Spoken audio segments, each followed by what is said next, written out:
जब बेटा पैदा हुआ था तो माता पिता ने पूरे मोहल्ले में लड्डू बंटवाए थे, क्योंकि इकलौता बेटा था और उसकी परवरिश में कोई कमी बाकी नहीं छोड़ी।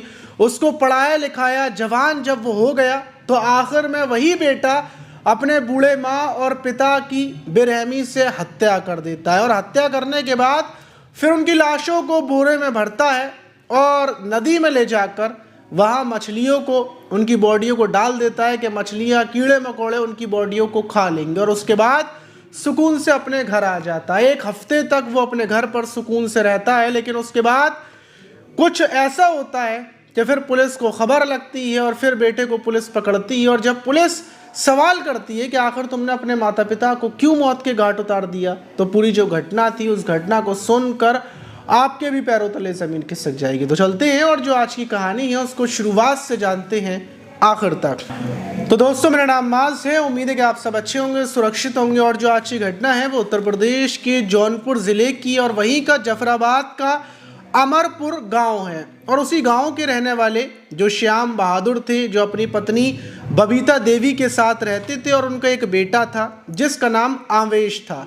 आवेश की उम्र लगभग 23 से 24 साल थी। अपने बेटे के साथ रहते थे और जो बेटा था वो बीटेक की पढ़ाई कर रहा था। वहीं जो ये श्याम बहादुर है, इनकी एक बड़ी बेटी है जिसका नाम वंदना है।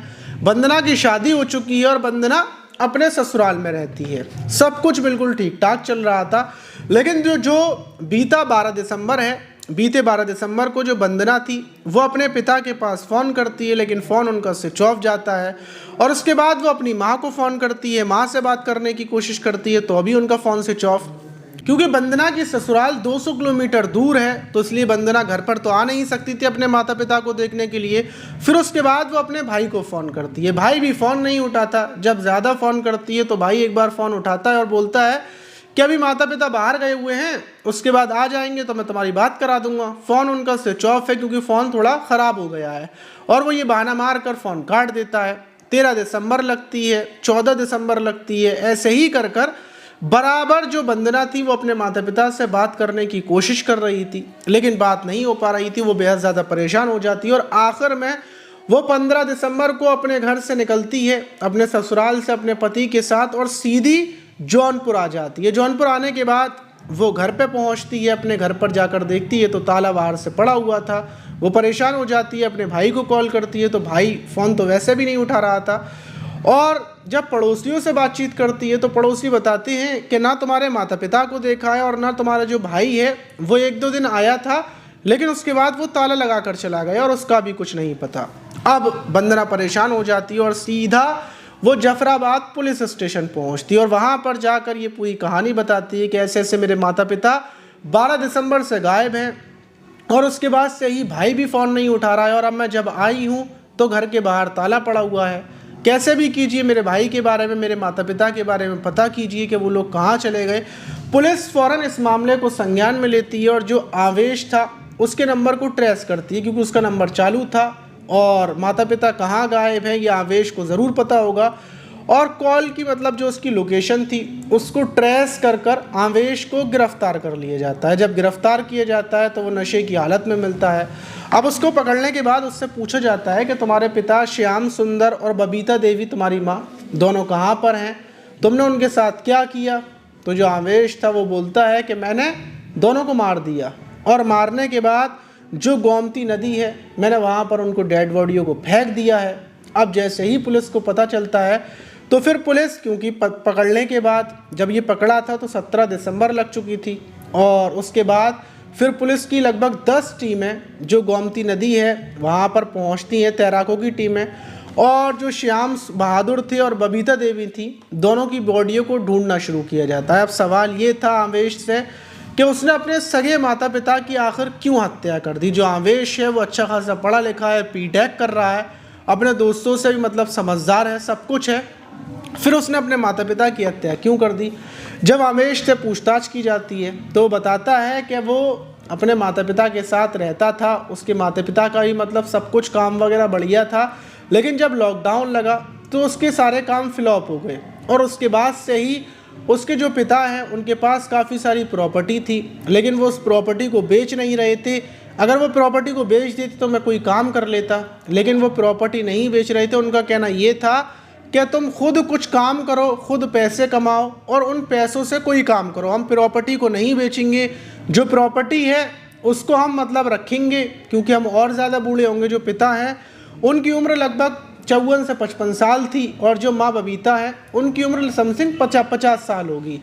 तो उन दोनों का ये कहना था और आवेश बहुत ज़्यादा गुस्से में था। उसने ये सोच लिया था कि अगर उसने अपने माता पिता को मार दिया तो सारी प्रॉपर्टी उसकी हो जाएगी, अगर वो नहीं मारेगा तो ये प्रॉपर्टी में से हिस्सा मेरी बहन को भी चला जाएगा और जो मेरी माँ है वो अपनी बहनों को दे देंगी, पिता और भी लोगों को बांट देंगे, तो ये लोग तो मुझे कुछ देने वाले हैं नहीं हैं। तो इसलिए उसके दिमाग में ये बात आ जाती है और 12 दिसंबर को वो अपने माता पिता को चाकू से दोनों के गले को एक एक कर कर काट डालता है। सबसे पहले जब उसकी माँ सो रही होती है तो माँ के गले पर चाकू से हमला करता है, माँ की मौत हो जाती है। जब पिता बाहर से सब्जी लेकर आते हैं तो फिर वो गेट के पीछे छुपा हुआ था, पिता अंदर घुसते हैं और पीछे से उनके गर्दन पर हमला कर कर उनकी भी हत्या कर देता है, दोनों की हत्या कर देता है।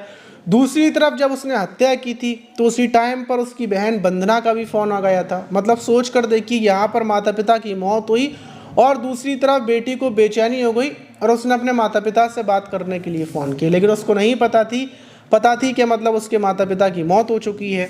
अब दोनों की मौत के बाद अब ये जो आवेश था ये 2 बोरे लेकर आता है और दोनों की बॉडियों को बोरे में भरता है, अलग अलग बोरे में दोनों की बॉडियों को भरता है और फिर रात के टाइम 12 दिसंबर को ही अपनी बाइक के पीछे बांधकर गोमती नदी के पास पहुंचता है और उस बोरे को नदी में फेंक देता है। इसको यकीन था कि रात को फेंकेगा, सुबह बॉडी नीचे बैठ जाएगी, मछलियाँ इतने सारे कीड़े मकोड़े हैं सब बॉडी को खा जाएंगे। फिर उसके बाद ये अपने पिता की भी ऐसी ही बॉडी फेंक कर आता है।